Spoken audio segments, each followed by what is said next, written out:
Coming up on the FSR Sarc Fighter podcast, Mathew Campbell's sarcoidosis spread from his lungs to his heart.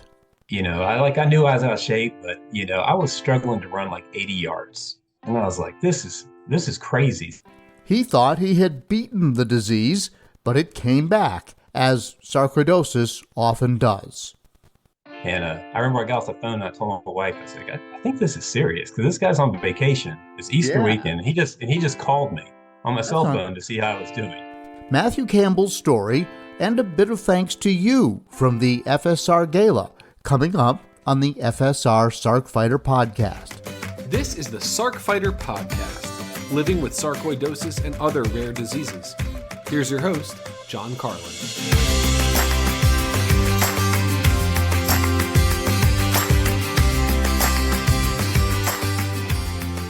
Hello, everyone, and welcome. This is episode 90 of the FSR Sarc Fighter podcast. I'm your host, John Carlin. This episode brought to you by aTyr Pharmaceuticals. On the heels of their successful Phase 2 clinical trial, aTyr Pharma has launched a Phase 3 clinical trial in pulmonary sarcoidosis, and this is very promising as we look for a potential cure, a potential drug that is designed specifically for sarcoidosis. And this study will test whether efzofitimod, the drug, will allow people to reduce the dose of steroids they're taking to treat their disease while maintaining symptom control and preserving lung function. So go back and listen to episode 65 of the FSR Sarc Fighter podcast with aTyr Pharma's president and CEO, Dr. Sanjay Shukla. And to learn more, you can look for a link in the show notes. I recently hosted the FSR Town Hall with 23andMe, where we looked at the role of genetics in sarcoidosis, and that is the episode just prior to this one, episode 89. It's a fascinating discussion where the people who look at all the DNA testing that's going on right now with the support and permission of people who have allowed them to look at their DNA and search for connections to sarcoidosis are talking all about what they have found, and they've found a lot. And so I suggest you go back after this show and then give that a listen. Today, I have an interview with Mathew Campbell of Richmond, who went from thinking that sarc was gone from his lungs to a much more serious case when it then appeared in his heart. And he's going to talk about that. We're going to have to see if the treatment's helping the spread in the heart. But I mean, they see it other places, which they never talk. But my doctor's like, yeah, you got it in your spleen. He's like, but that's kind of a throwaway organ. We don't care about that. But it is in your spleen? Mm-hmm. Matthew's doing quite well, but it is a story I'm anxious to share with you, and that'll be coming up in just a few minutes. But meanwhile, the FSR Crystal Awards Gala was May 24th of 2023 in Washington, D.C., and I do have to share a bit about that. On January the 9th, 2020, a trailer dropped for a new podcast with the goal of giving those fighting for sarcoidosis a voice and to give them hope. In his trailer, John Carlin, an anchor on WSLS 10 Evening News, boldly shared bits about his own harrowing sarcoidosis journey and pledged to use his unique skills as a reporter to share with the community cutting-edge information on the disease, the latest progress in research, and to highlight other patient stories. So that was Sarc Fighter Calvin Harris introducing me and presenting me with the Crystal Inspiration Award at the gala. And that was just a very, wonderful but small part of everything that was going on sarcoidosis-wise, podcast-wise. There's just so many dots that I have to connect for you. And this is really the only place that I know how to do it. And I think that if there's anybody who would want to listen to that, it would be this audience, because it's really all about you. And there's so many people who have come through this podcast and then wound up at the gala. So let me just connect some of those dots for you, if I could. First of all, Sarc Fighter Calvin Harris introduced me and presented me with the award. I just said that. But Calvin himself is an inspiration. He was a guest on the podcast back in episode 54. I'll have a link in the show notes. His lungs are clogged with sarcoidosis, and yet he trained for and ran the New York Marathon. But what I love about this is that Calvin came to be a part of FSR through his contact with this podcast. Now, Calvin has a wonderful blog called Run Your Own Race, which is published by Sarcoidosis News. I found it. I've been reading it. And so I reached out to Calvin and asked him to appear on the show. He agreed, obviously. But then the next thing I know, he's volunteering with FSR and introducing me at an awards gala. What? That's crazy, right? So then there is a professional video team with Netflix credibility shooting the video of the gala. And behind all that is Warren Robinson, whose father died from sarcoidosis. But there's Warren with his entire camera crew. Warren was a guest on the podcast in episode 50, and there'll be a link in the show notes. And in fact, he provided to me the clip that you just listened to, and there's more to come from everything he shot at the event. He and his camera crews were everywhere over a period of at least 2 days. I'm not even sure what the plans are for that video. I'm sure that he is working behind the scenes with FSR, and they plan to do some sort of a video presentation with it. And as soon as that happens, I will let you know. But it's a lot, all right? It's a lot.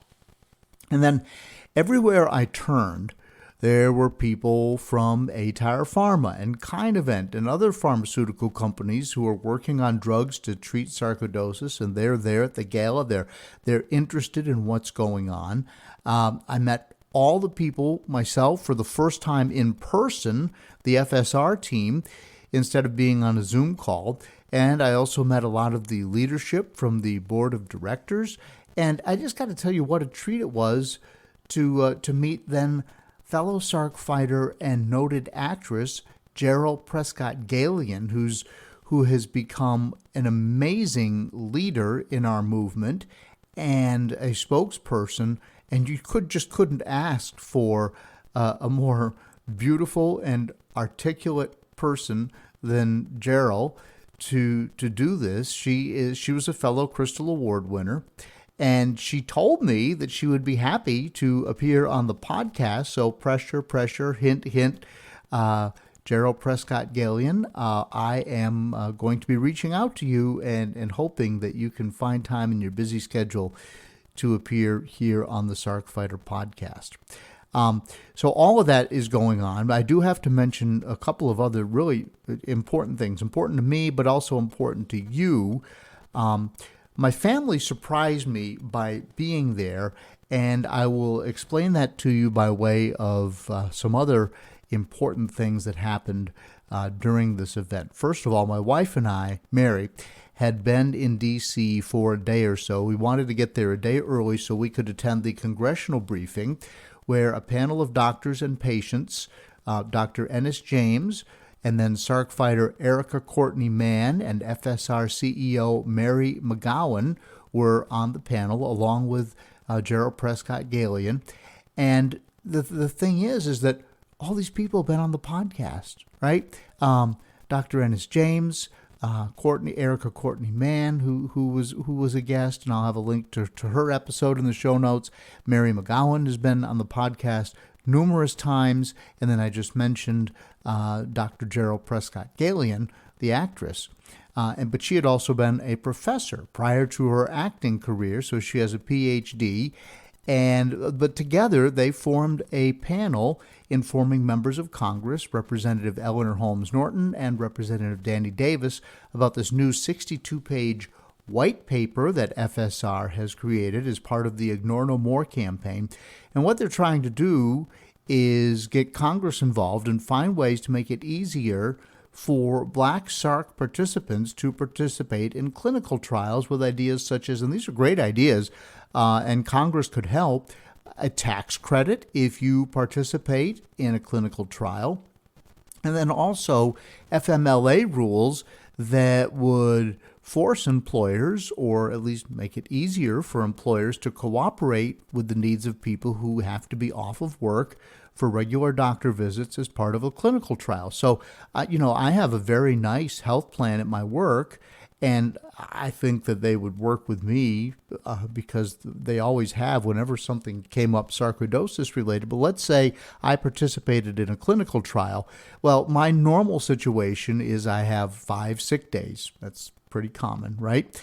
But if I needed to travel to, say, go 3 or 4 or 5 hours to be part of a clinical trial once a month, I would run out of sick days, and FMLA probably would not cover that the way the rules are written right now.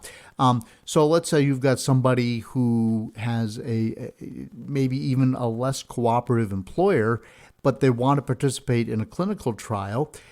Then what would happen would be that the rules would say, hey, if this person signs up to go through all the stress of this trial, you as an employer have to let them do that, and you have to be cooperative, and you can't hold it against them.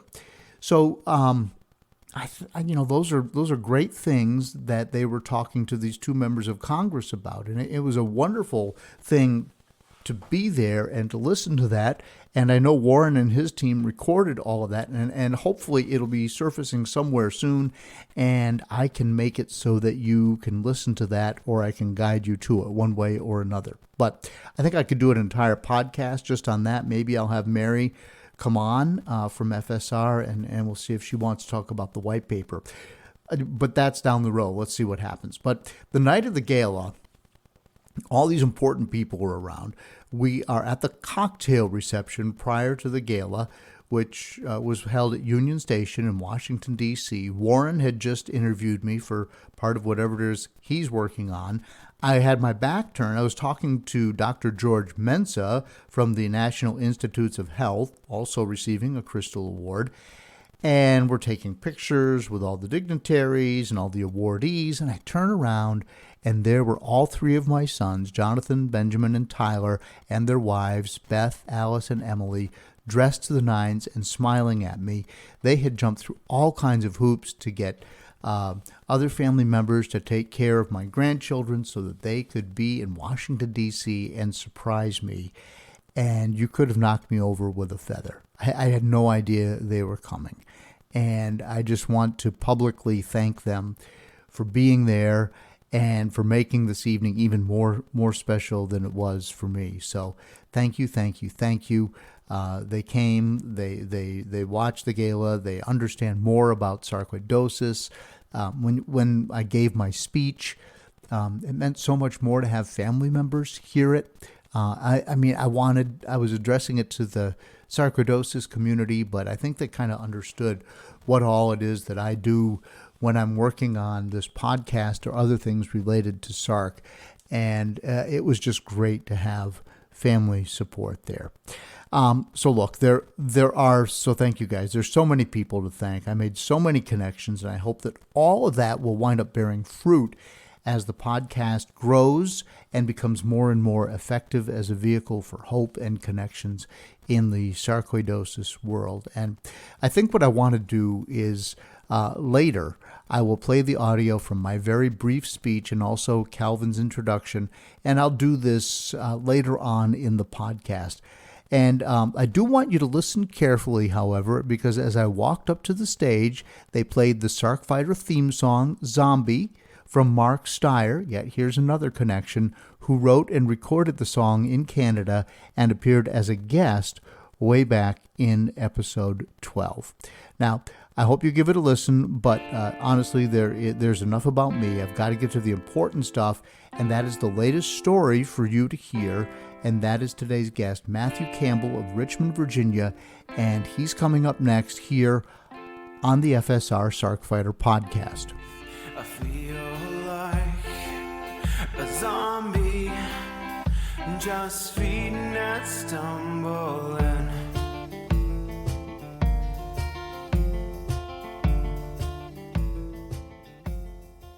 Hi, I hope you're enjoying the Sarc Fighter podcast. You may be wondering, what can I do to help? How can I be a part of the sarcoidosis solution?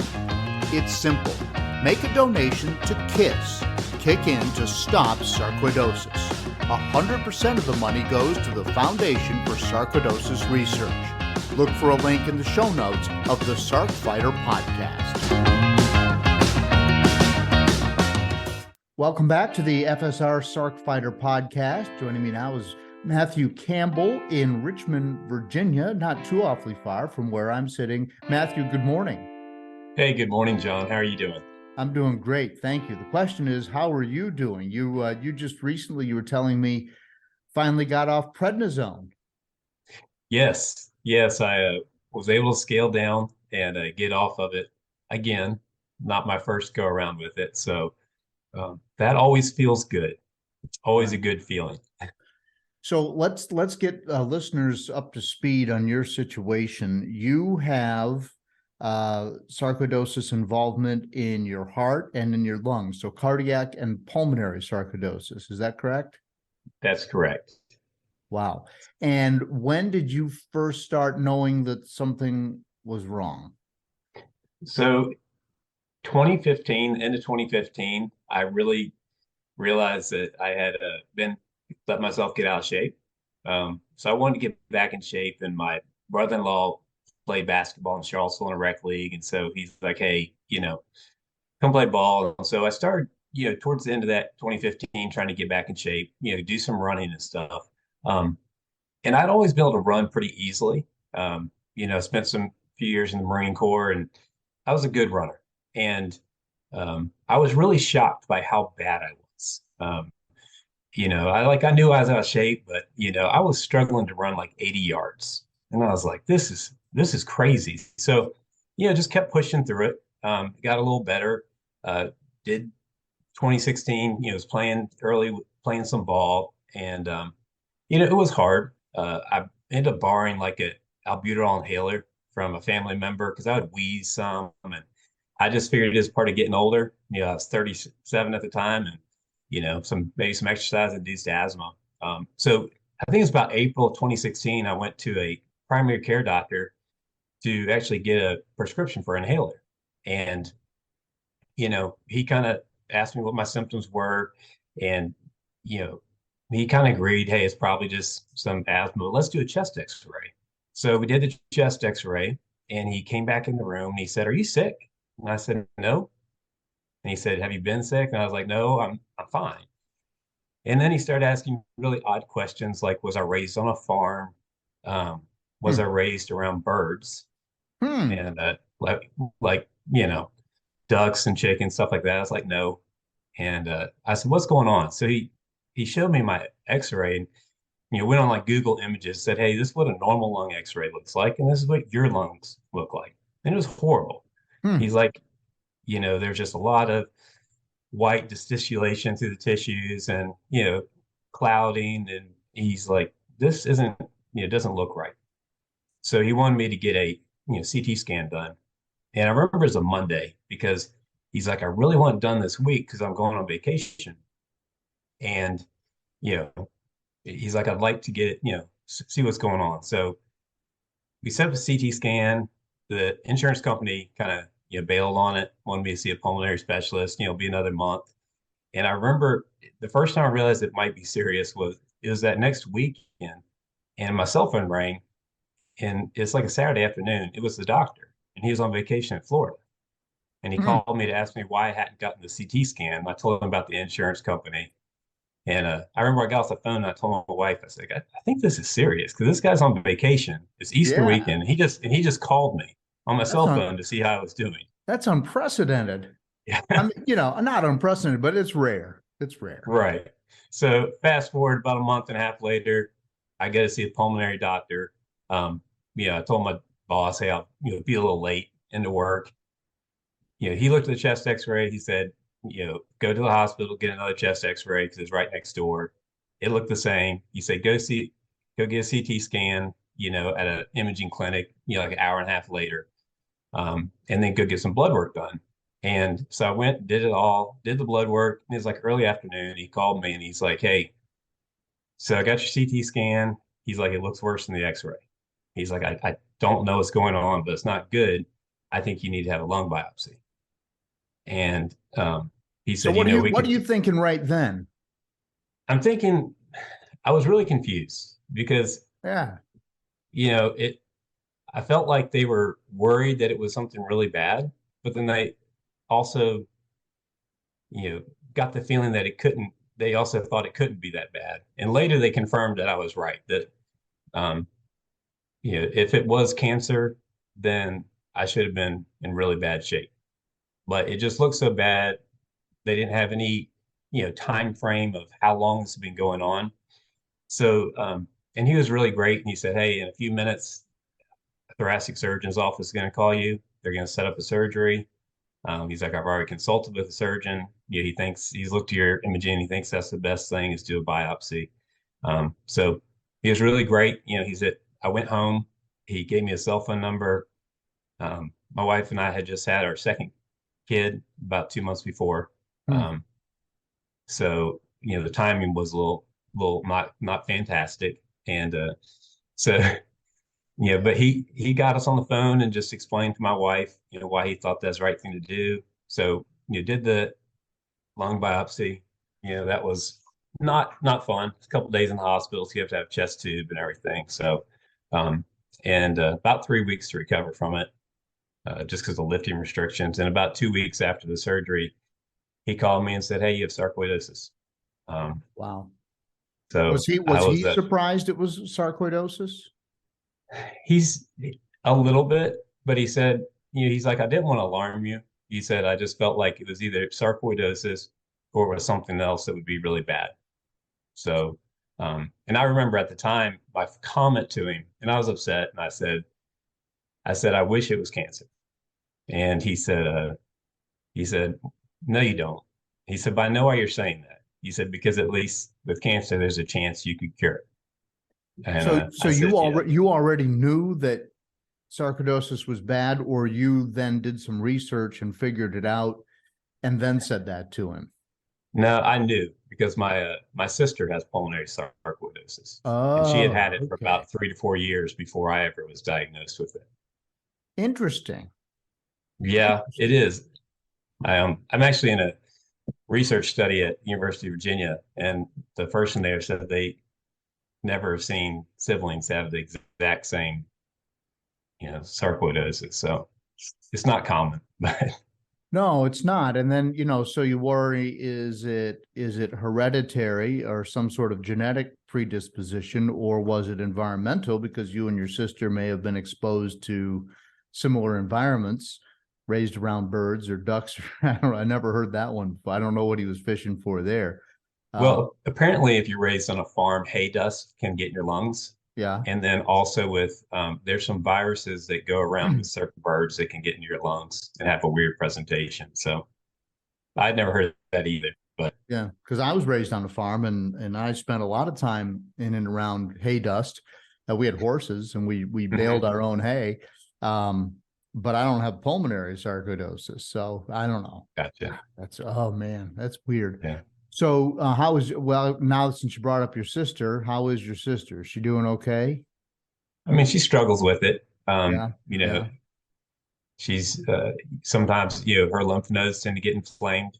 And when they do, it tends, I don't have that issue, but pushes kind of some pressure on her spine and sometimes causes like, numbness in her legs, stuff like that. But, she's managed to handle it without too much medication.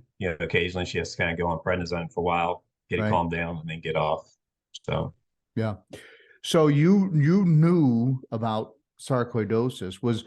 As all this stuff was going on with your lungs, was it in the back of your mind that it was sarcoidosis? Had you suggested that to your doctor, or was that not even on your radar? It wasn't on my radar at all. I literally just thought I was getting old and out of shape. Wow. Even when the lung scans started coming back negatively? So when the scans came back, then I kind of got more concerned. But, it wasn't until they talked about doing the surgery that I'm like, okay, this is something serious. And that's when it got a little concerning. So, so the doctor tells you that you have sarcoidosis. You tell him, I wish it was cancer because there's a chance that it could be cured. And I'm sure in hindsight, you didn't, you're not, you did not want that to be cancer. So what treatment did they prescribe for you going forward at that point? So immediately, well, I say immediately, after I started having some follow-ups, we went on prednisone. I want to say 60 or 80 milligrams, somewhere in there. And, in Richmond, the doctor said, there wasn't quite the medical support that he was looking for. So he said, I would advise either UVA or Duke. Obviously, UVA is a lot closer. So Sure. he was able to get me in there really quickly to the pulmonary group up there. So prednisone, and then I think a few months into that, we started an immune suppressant called Imuran, and went on that and stayed on that for probably, I want to say close to a year.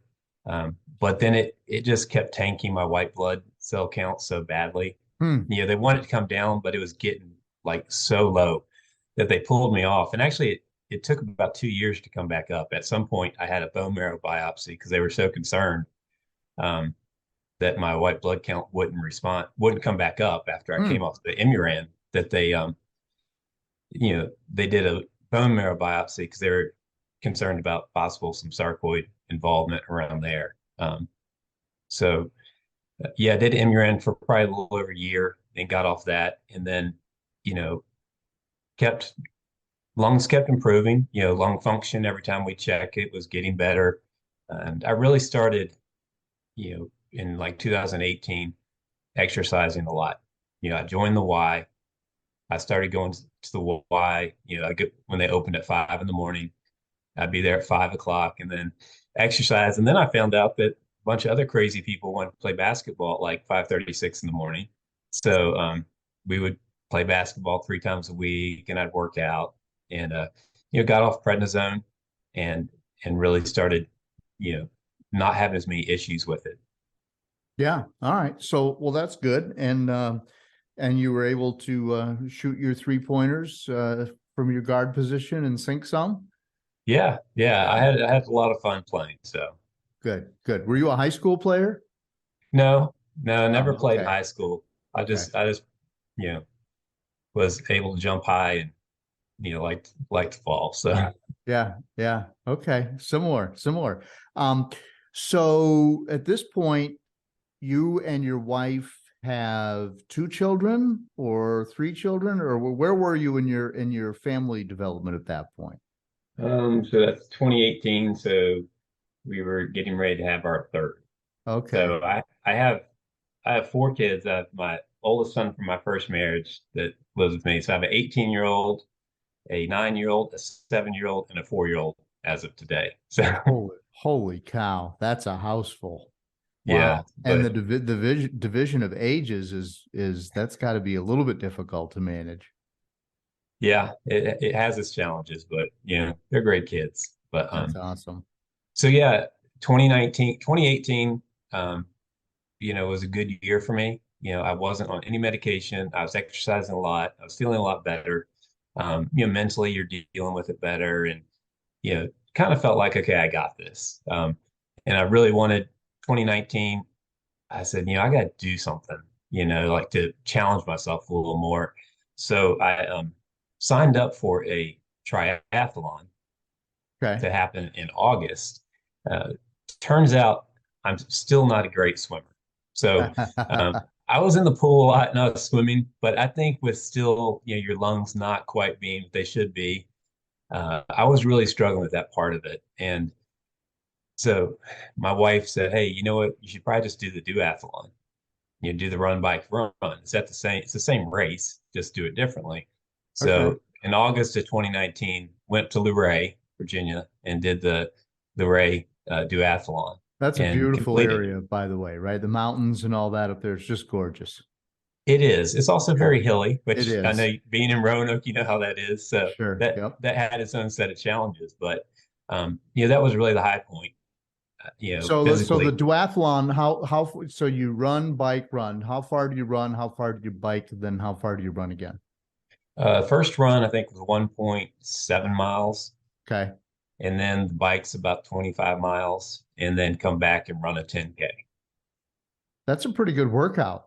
It is. It's a very good Holy workout. cow. Yeah, that's a hard workout. So how long did it take you to do that? Do you remember? I do not. Okay. I really, for me, it was just a completion thing. Right. There were plenty of people on the course still, so I didn't feel too bad. Okay. All But right. I So just, just wanted to get through it. you felt like your old Marine self again? Yeah, yeah. And I just felt like, it was important to kind of do it for myself, to feel like that sarcoidosis wasn't going to get the best of me, you know? Yeah.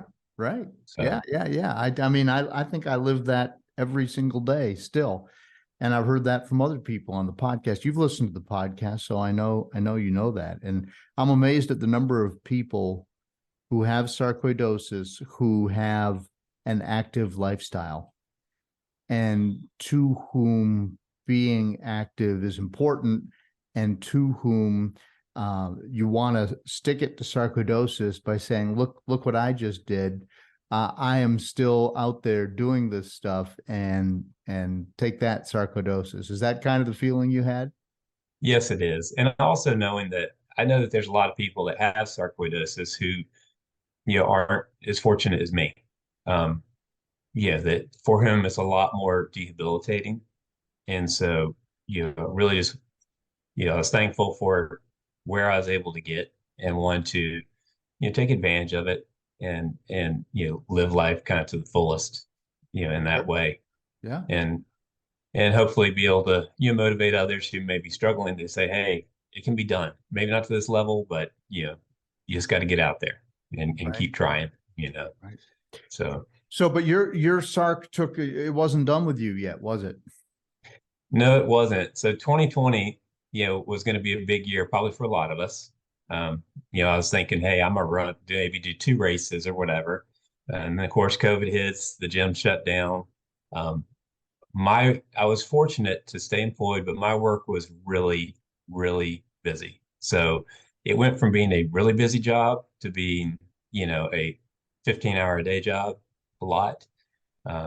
Which, like I said, I'm thankful for, because others weren't as fortunate. But, I really stopped exercising, kind of got off track. And then towards the end of 2021, I took a different position. I traveled more and, got out of routines. And then 2022, at the beginning of the year, I got COVID. The whole family did, wife, kids, we all got it.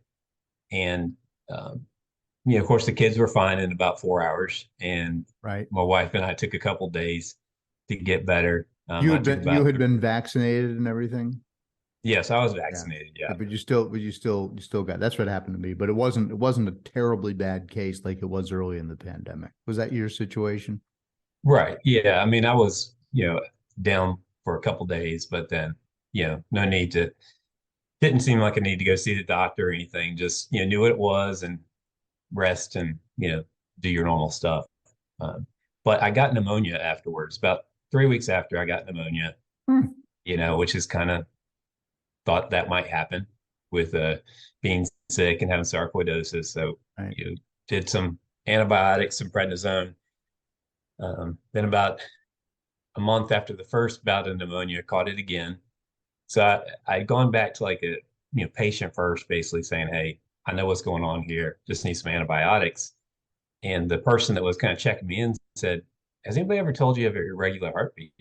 And I said, no. I usually have at least 1 or 2 EKGs a year, because the doctors at UVA were always checking to make sure my heart was okay. And I said, no, it's fine, and he said, I don't think so. They did EKG, and they're like, yeah, you got a regular heartbeat. And I said, okay, well, I'll just bring it up next time I'm at UVA to see my pulmonary doctor, which was probably 3 months later. So I did, and they looked at it and said, yeah, something's going on here. We need to, do some additional testing. So I think it was July of last year, maybe August, late July. Did some PET scans, cardiac MRI. And, I was really hopeful that it was going to be some myocarditis, which could have caused this, some post-COVID, something that would clear up. But when they did the PET scan, they came back and they said, no, you have sarcoidosis in your heart now. So about 6%, of it was inflamed, had some scarring. So at that level, they felt it was necessary to put in a defibrillator as a backup measure. So November, I had that put in, and of course, once they saw the PET scan, they put me back on prednisone, and then after the defibrillator was put in, and I recovered from that, they started me on a medicine called Cellcept, which I'm still on. Okay. Yeah. So now it's just into that waiting game. Next month, I have to go back and get follow-up PET scans so we can kind of see if we were able to get the sarcoidosis under control yet, or whether we'll have to, escalate to maybe some higher levels of, medication to try to stop it. But hopefully it will have, kind of frozen at some of its tracks, and we can try to move on with a new normal. Wow. So 6% involvement. So you had scar tissue in your heart. Do you know where, without getting too deep into the medical explanation? I believe the left lower. Okay. Part of the heart. How do they suspect maybe you had that all along and it just didn't show up, or was that a new presentation? It was new because I'd had, I think maybe 12 months before, had like an echo, and Okay. they'd never seen anything, and I'd never had an irregular heartbeat, but started having PVCs, the premature ventricular contractions. That's what they first picked up on, and I still have some to this day. Right. So what is your walking around daily life like right now? It is interesting. I think I heard you say on maybe one of your last podcasts about, I think you gone out fishing or something, and you're really surprised. I think that happens to me more now than before. Yeah. And where it's just like, hey, this is something that I normally do. This is something that's always been an easy activity for me, and it's just devastatingly hard. I'd really gotten used to the pulmonary sarcoidosis and kind of my limits there. But the cardiac involvement, and I think with the irregular heartbeat, probably contributes to just some fatigue, more shortness of breath than I was used to. And it just makes it a little more challenging to do physical stuff. I'm trying to get back on the horse as far as exercising. But, with the young kids, I stay pretty active, whether it's just chasing them around, jumping on the trampoline with them, or, playing soccer with them, stuff like that. But it definitely has slowed me down. Yeah. Yeah, for sure. I feel bad for you, but the fact is that you're still able to do that kind of stuff. You still feel like you can go out and jump on the trampoline, for instance. That's awesome. Yeah, no, I still consider myself really fortunate. I'm really thankful for the medical care I've had, and, the amazing support group, with my wife has just been wonderful through all this. It's not something that just affects us as far as the people that have it. My wife is a lot younger than me, and I told her the other day, I said, I bet you thought you were going to marry someone healthy and normal, didn't you? And and they have to go through this with us and have to deal with the uncertainty of what's going to come next. Is this going to get worse? Is this going to be debilitating? We have young kids, and that's a lot of stress. But for me, I keep just trying to push harder. Just for me mentally, that's the only way I can kind of handle it, is to try to find ways to push myself and to keep trying to get healthier, and really try to not let it limit my life too much. But it is hard, because I think we all know it's, the fatigue and many other things that happen that go along with sarcoidosis. It's not just what's going on in that one organ or two organs. It likes to have its effects on many parts of our bodies, and that Yeah. can be challenging. Yeah. Do your doctors feel like they have halted the spread of sarcoidosis in your body? I think it's a year ago I had said yes because my lungs look just as good as they did maybe 4 or 5 years ago. And my lung function had really almost returned to normal. And obviously I was able to exercise. Um, but I think it's still up in the air now because, we're going to have to see if the treatment's helping the spread in the heart. But I mean, they see it other places, which they never talk, but my doctor's like, yeah, you got it in your spleen. He's like, but that's kind of a throwaway organ. We don't care about that, But it is in your spleen? hmm Oh, really? Yeah.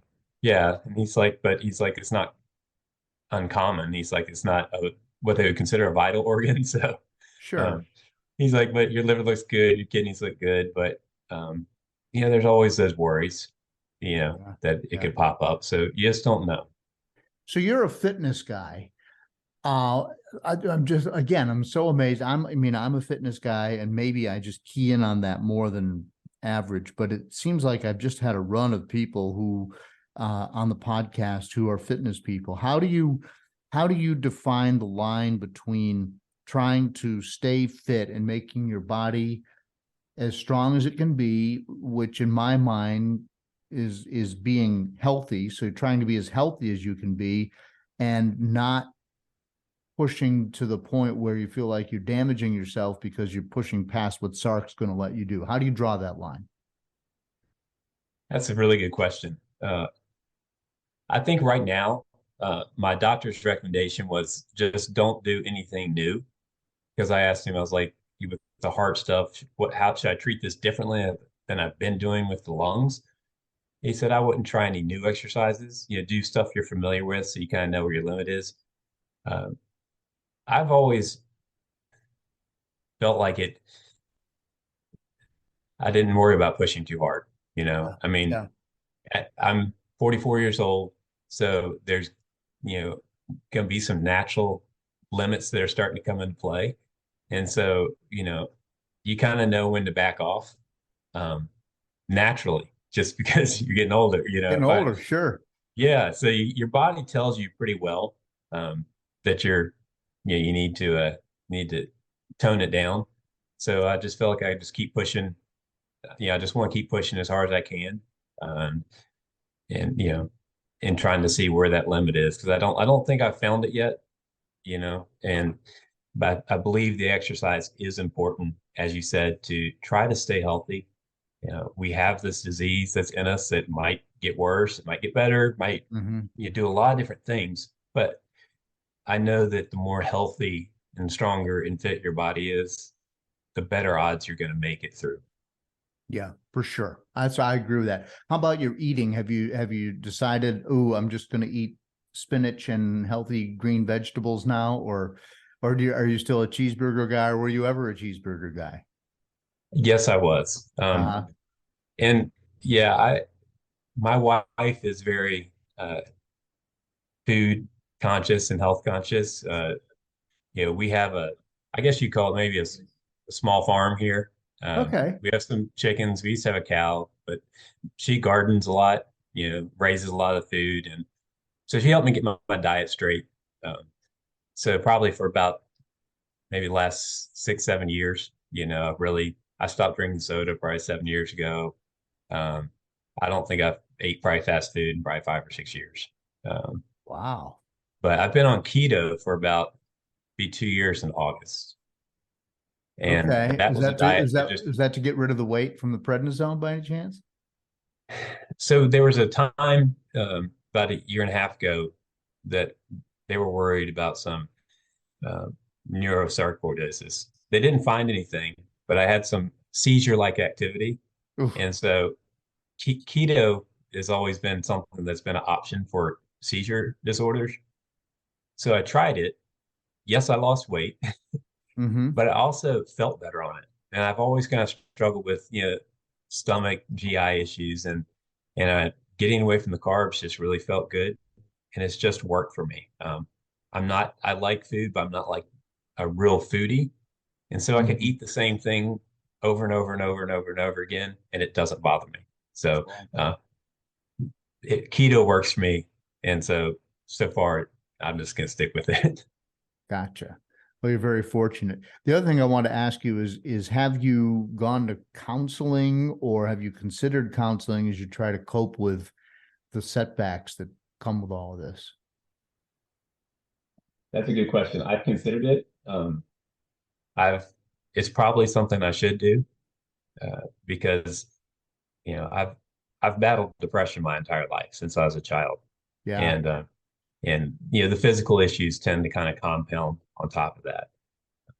But it hasn't been something I've done for a long time. But I have actually thought about it more in the last few years.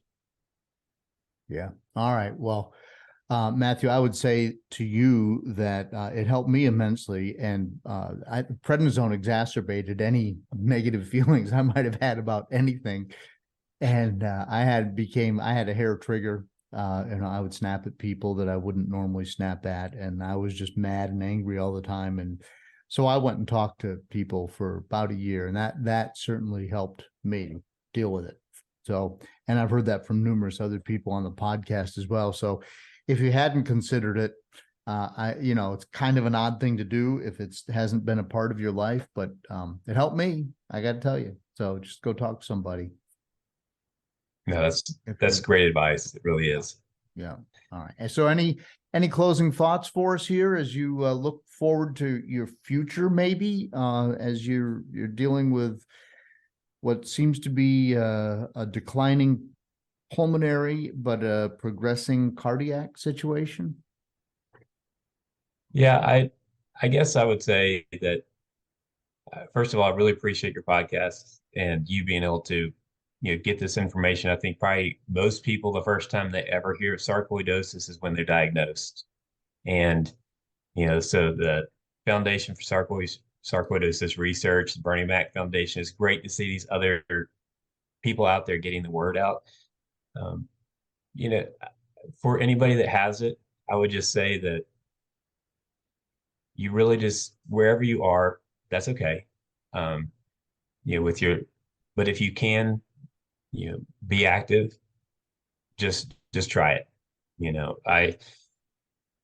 From not being able to run 80 yards to running a duathlon was a big journey, but it was worth it completely. So if it's 15 steps, then take 15 steps. If you can run a mile, great. But if you can't, just wherever you are, try to be more active. I think just, if nothing else, mentally, the fact that you feel like you're pushing back against something that's been really, devastating in your life can give you a moral victory. And, I'm thankful for my medical team at UVA. They've been great. And I'm really thankful for my family and all the support, especially from my wife. There's no way I could have walked down this road without the people around me to support and help me. So, I'm looking forward to the future. I don't know what's going to hold, but I want to make the most of it and try to, for those that know what's going on, to say, hey, this is what we can do. This is where we can go. I'm not going to let this disease define my life, but I'm going to try to live my life to the fullest while having sarcoidosis. And I really appreciate you. Congrats on your upcoming award. Thank you. That's quite an achievement, and it's well deserved. Thank you, Mathew Campbell. Thank you for sharing your story today on the podcast. Absolutely. Thank you so much, John. I appreciate it. I feel like a zombie, just feeding and stumbling. Thanks to Mathew for sharing his story. And of course, I'm sure we all wish him the very best as he moves forward, trying to get back to his life, his wife, his young children, and some version of his fitness routine. I can speak to that personally. I have many times. And if you're a fitness person and sarcoidosis is keeping you from doing that for whatever reason, it's a game changer. You have to live the life that you set out to live, and let's hope that he can do that. I do also want to remind you that fellow Sarc fighter Royce Robertson has had a bit of a setback. He's doing the fundraising bike ride that will take 3 days to complete. He's riding from Buffalo to Syracuse, New York. But as I'm recording this, I can tell you that if you've been watching the news, there's been a lot of talk for the past week about the smoke from the Canadian wildfires that's coming down into the United States. On the news last night, we showed pictures of New York City, and you could barely see the skyline because of all the smoke. Well, and Royce is north of New York City. He's much closer to Canada. And he wrote to say that while the fundraising is going well, the ride is being delayed because of the air quality. It's so bad. And his doctor has said to him, don't ride your bike. Don't go out there and ride for 3 days in that smoke.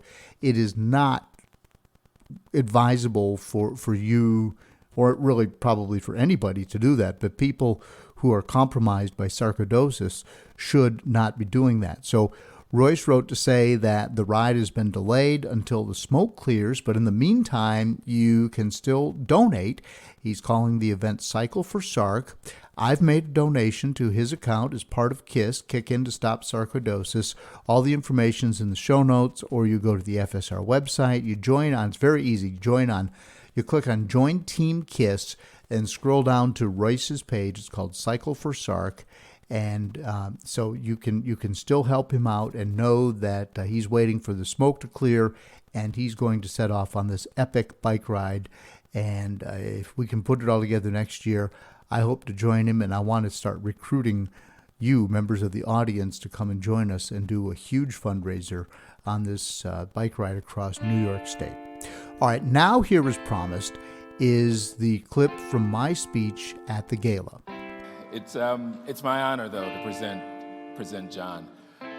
On January the 9th, 2020, a trailer dropped for a new podcast with the goal of giving those fighting for sarcoidosis a voice and to give them hope.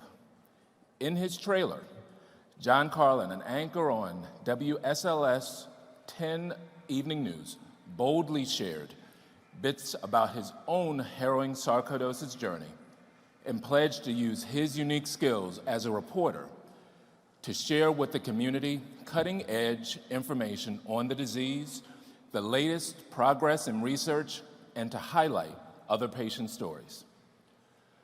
Little did John or any of us know that COVID-19 was right around the corner.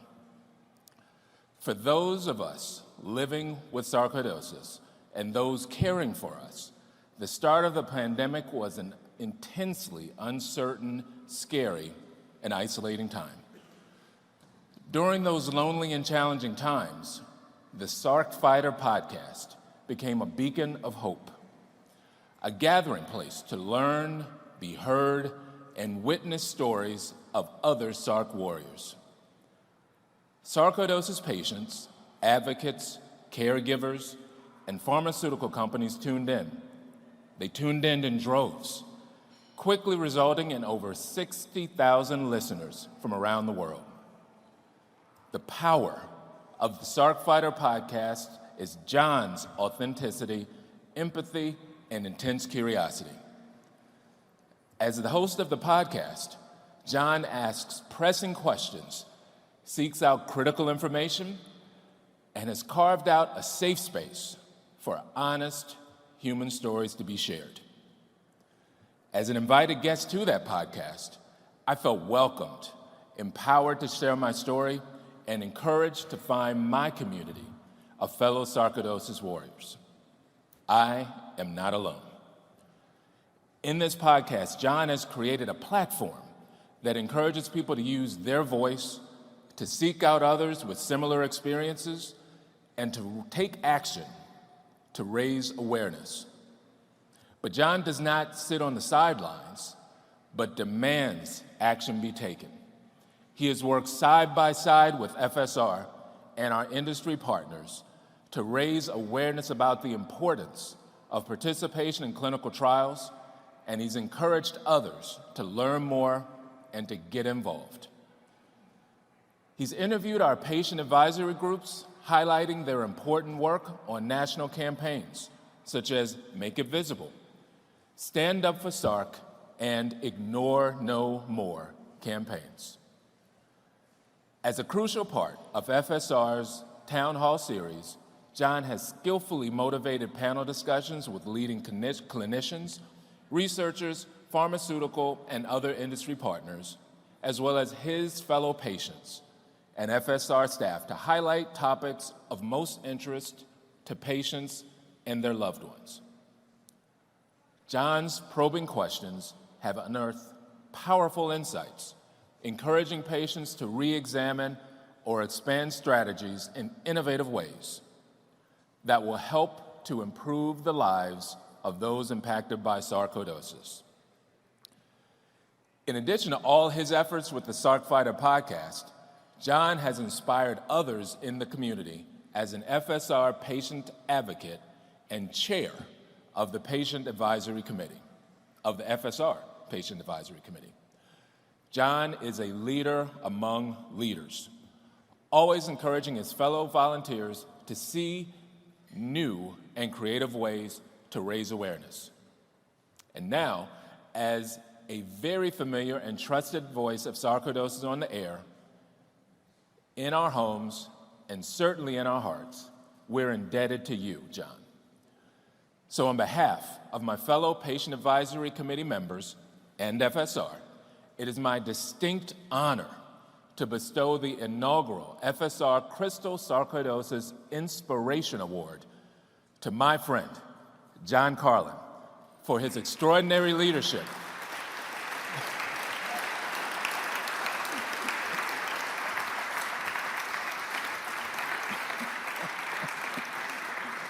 I had a little more to say, but presenting John Carlin. To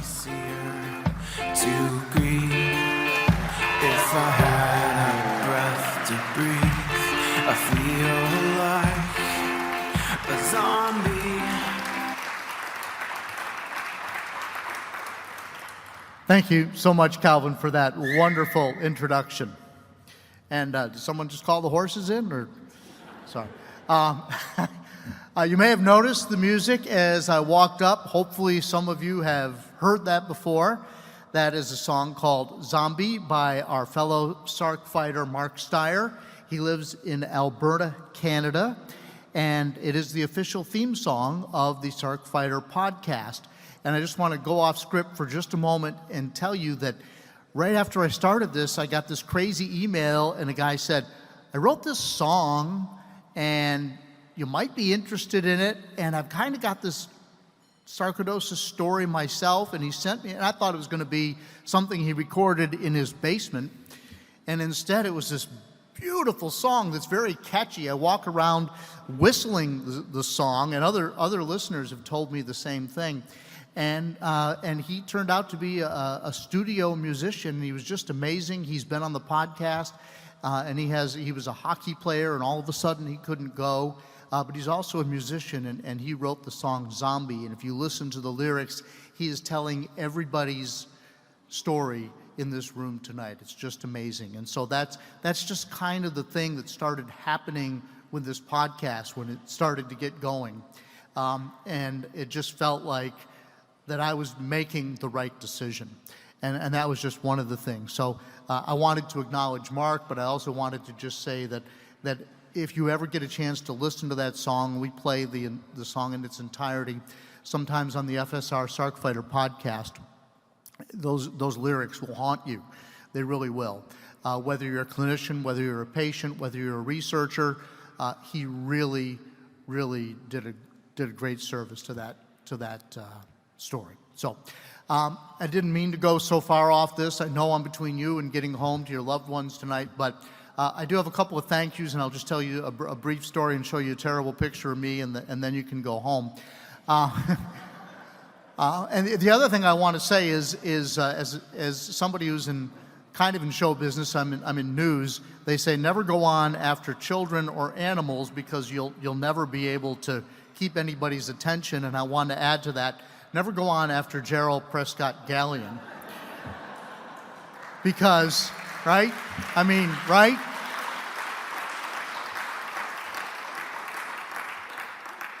Wow, I mean, not only is she incredible, but that dress, right? You know, so I wore a purple tie. I thought that was going to be a big deal tonight.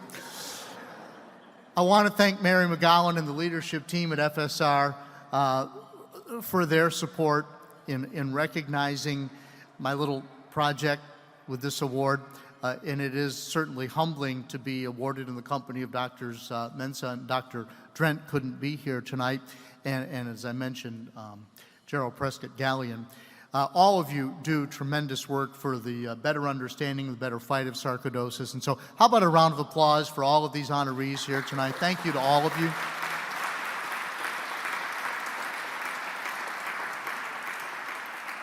And I would like to mention that there are some openings on the podcast if any of you would like to join me. Big hitter helps every once in a while. I do have to thank my wife, Mary, who's sitting down here.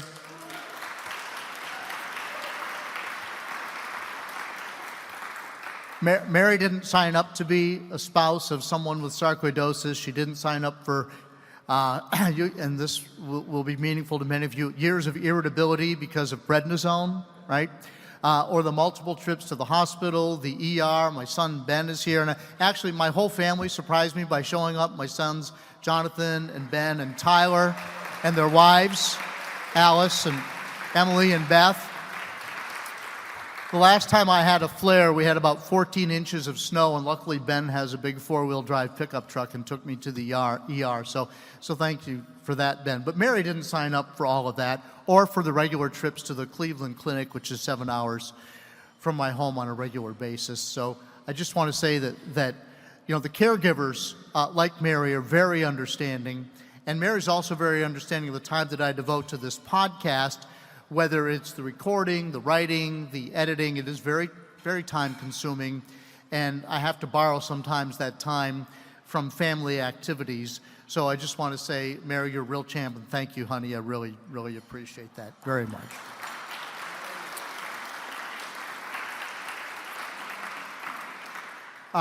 The fact is that there would be no podcast without the guests, the people who have joined me to share their stories about how sarcoidosis has upended their lives, the lives of their loved ones, and for really in this HIPAA world where you're not supposed to ask anything about anybody's health, voluntarily coming on the podcast and just letting it all hang out and telling me and telling the world their stories in very intimate detail. So thank you so much to the guests who have come on the podcast. That's really, I'm just the conduit to their stories, and their stories are what make it real. So thank you so much to the guests as well.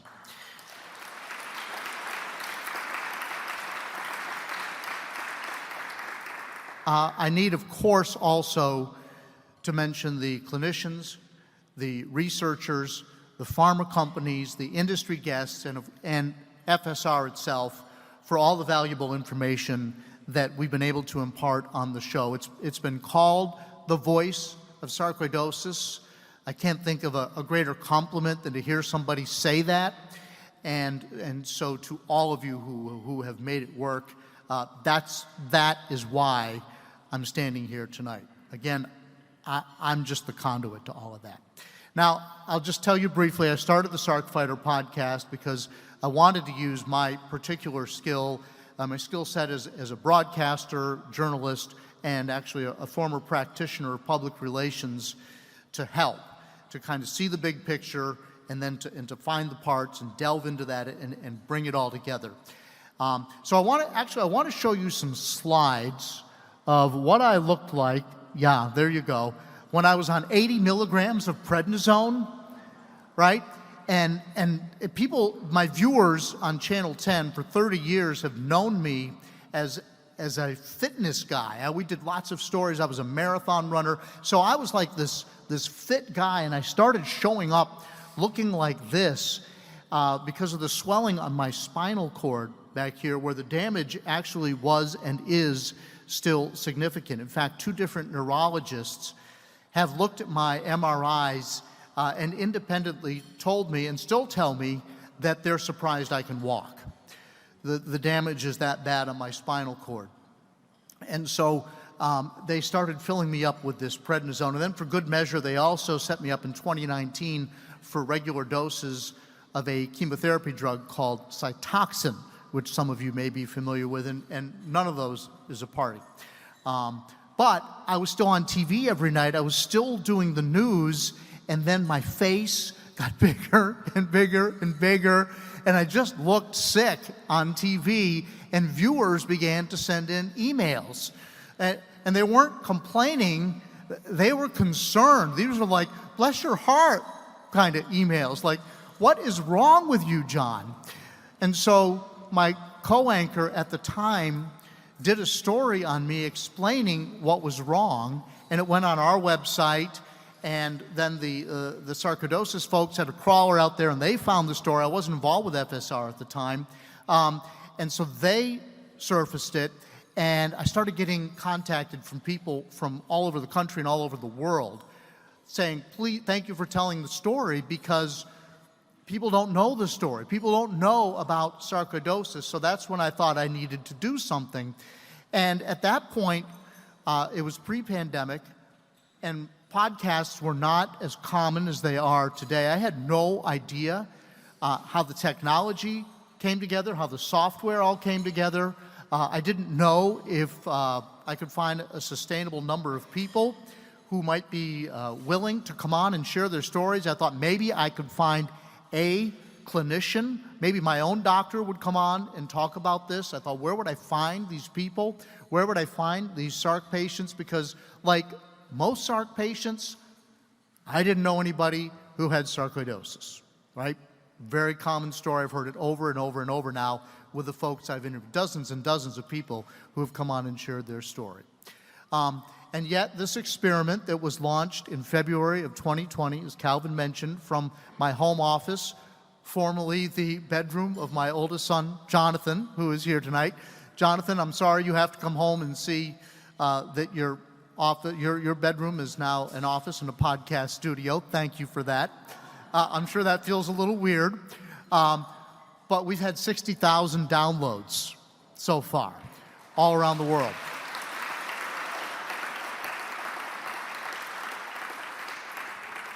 And that number just keeps growing. The pace of the downloads continues to increase.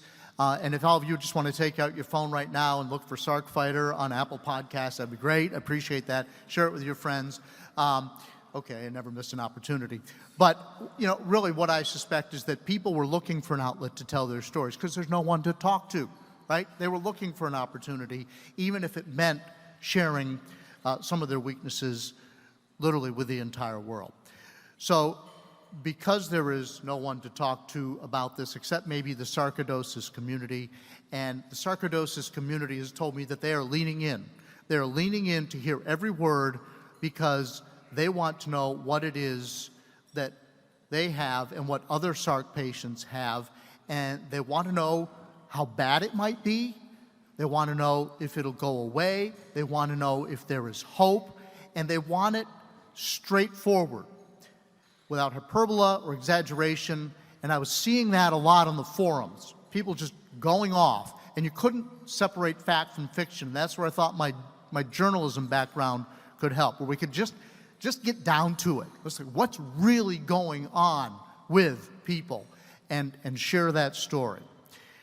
So the FSR, Sarc Fighter podcast, works because the patients, the medical community, and the wonderful people led by Mary at FSR are channeling their voices through the podcast so the rest of our orphan disease community can listen, they can learn, and most of all, and this is what I talk about in every podcast, feel a sense of hope. So thank you all so much. Thank you to FSR. I really appreciate the recognition here tonight. Thank you again.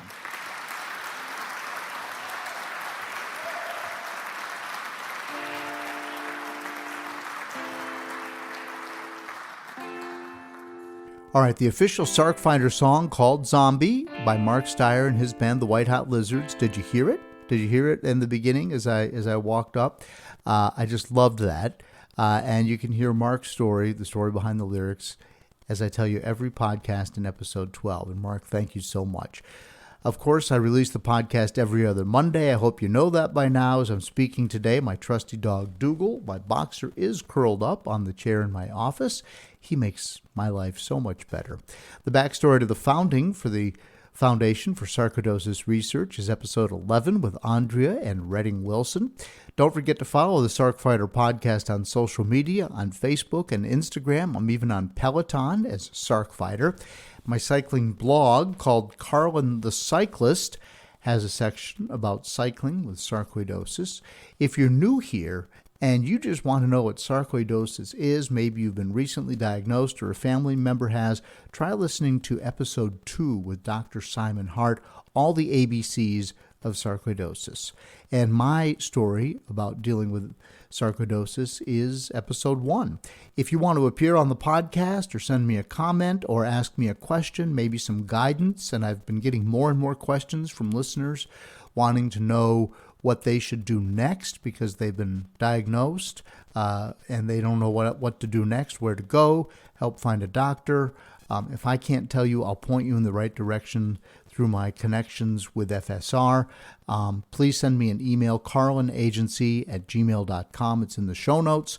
Also, please, it does help reach more people and grow the podcast if you share it on your social media.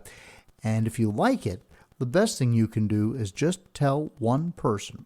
So please subscribe, give the show a nice review on Apple Podcasts or wherever you get your downloads. And until next time, keep fighting.